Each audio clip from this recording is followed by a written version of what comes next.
Hello' everyone. আজি মই বনাব লৈছোঁ জিকা আৰু মাছ।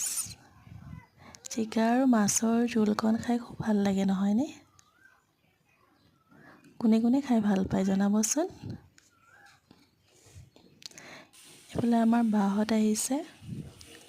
বাৰ ছোৱালীজনী অলপ চলপ কথা ক'ব পৰা হৈছে আৰু তাইক মানে কিবা এটা লাগে, সেইকাৰণে অলপমান থুনথুনাই আছে আৰু। আজি আমাৰ দুপৰীয়াৰ সাজ জিকা আৰু মাছৰ জোলেৰে হ'ব আৰু বনাম মাছৰ পেটু বেঙেনাৰে সেনেকৈও ভাজিম।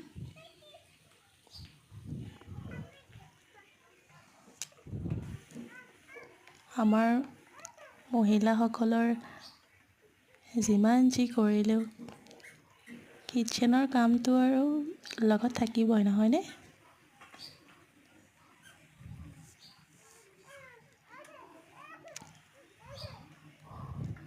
সকলো ছোৱালীয়ে বা সকলো গৃহিণীয়ে পাকঘৰৰ কামখিনি কৰিবই লাগিব আৰু।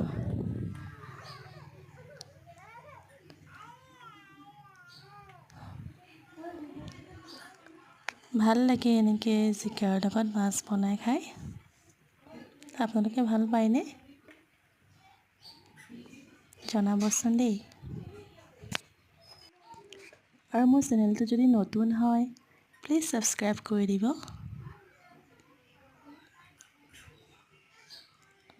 মোকো আগুৱাই নিব, আপোনালোকৰ লগতো সদায় থাকিম মই।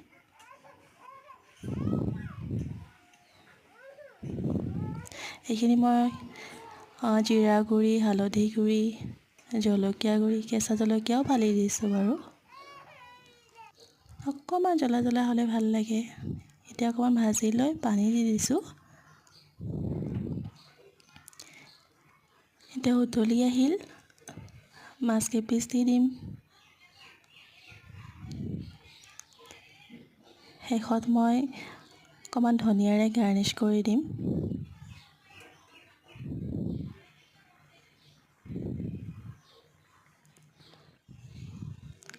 এতিয়া খাবলৈ ৰেডি হৈ গ'ল আৰু।